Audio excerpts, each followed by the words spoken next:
how to back up Mnemonics on Bitget Wallet.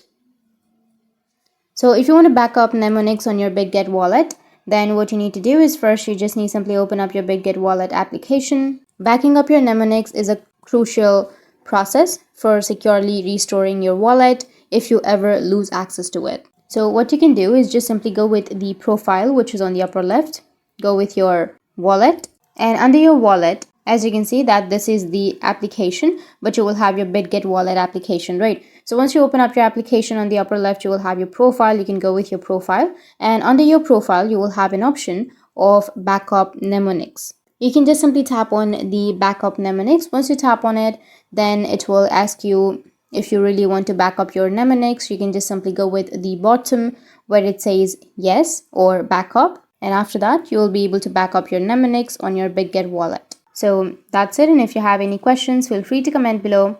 Thanks for watching.